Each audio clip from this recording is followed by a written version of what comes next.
Hey guys, and welcome back to Fuel to Improve. My name is Eleanor Baker, and I'm the sports dietitian who is going to lead you through our post-workout nutrition lesson today. So, before we get started, let's look over what we're learning. First, I'm going to teach you about exercise's effects on the body. We're going to go through the ins and outs of post-workout nutrition, taking into consideration weight loss challenges, as well as identifying food sources and example snacks and meals for you to include to help create your winning formula for post-workout nutrition so that you can recover and maximize your performance in the gym, on the road, or wherever you are, sweating it out. When it comes to exercise, your muscles are going to be using up glycogen as fuel to perform exercise. So this means when you're working out, your muscles use that glycogen, which is the body's preferred fuel source, especially during intense or high intensity workouts.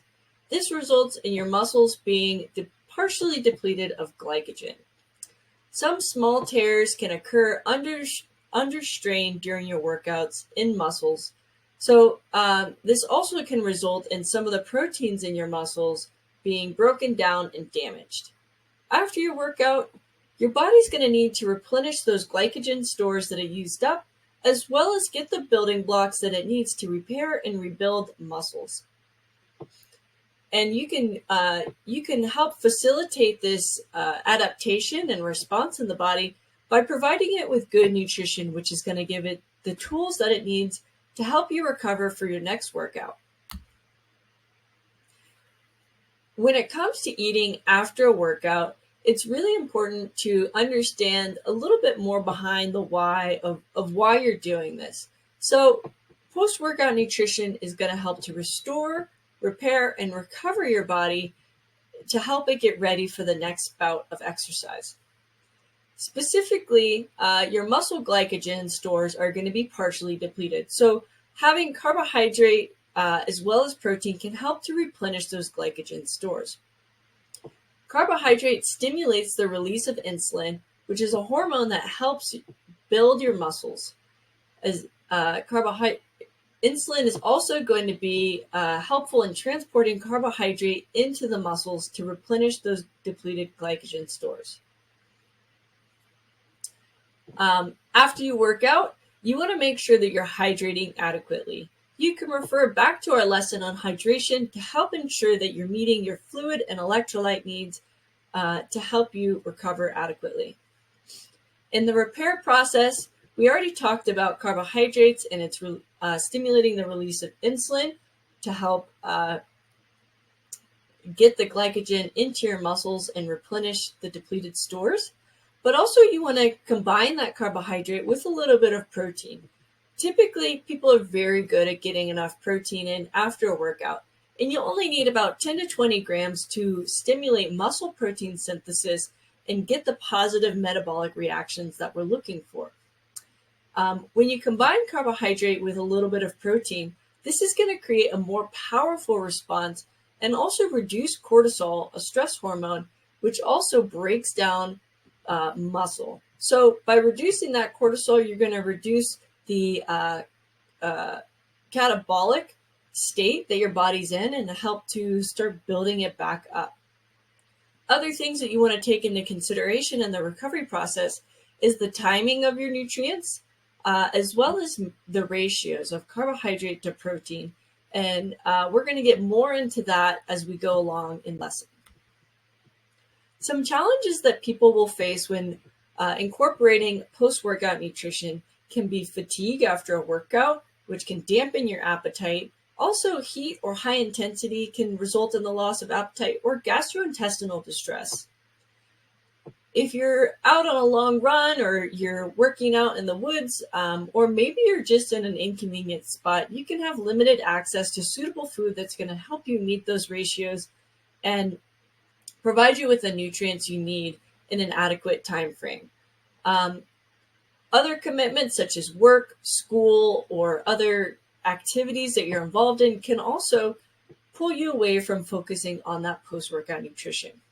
it's really important to ensure that you're getting in, that you have a plan in place and have proper preparation in order to make that post-workout nutrition super easy to implement. Some other traditional post-competition activities, such as drinking afterwards and celebration, can also put a hurt dance on your post-workout nutrition. Because I know when we start drinking, sometimes it leads to undesirable eating, or maybe you just plain old forget to eat because you're having such a rowdy time. So again, having a plan in place is going to be super helpful for you to really maximize your performance with that post-workout nutrition. There's a window after you work out that is where your muscles are most receptive to taking in carbohydrate and protein and really utilizing it the most effectively to help you repair and rebuild the damage that you've done while working out. And specifically, that's going to be 45 to 60 minutes after you work out. So making sure that you're getting in a post-workout meal or snack, even just bumping up your workout to your typical meal or snack times, is really helpful for making sure that happens. But your recovery isn't going to stop just after that post-workout meal or snack. So making sure that you're having adequate protein throughout the day following your workout is going to be essential. Aim to include a meal or snack with a source of lean protein every 3 to 5 hours to support continued muscle building and repair. This is going to help to reduce any soreness that you might experience, as well as increasing your lean muscle mass, thus reducing body fat mass and improving your overall strength with adequate recovery, repair, and rebuilding. When it comes to weight loss,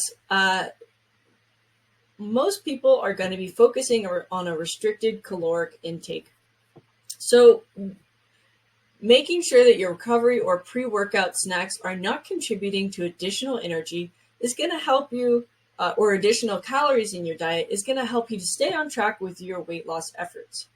When you're restricting the energy content of your diet or reducing the calorie content of your when you're restricting the energy content of your diet, make sure that you're reducing the calorie content of your meals furthest away from your workout.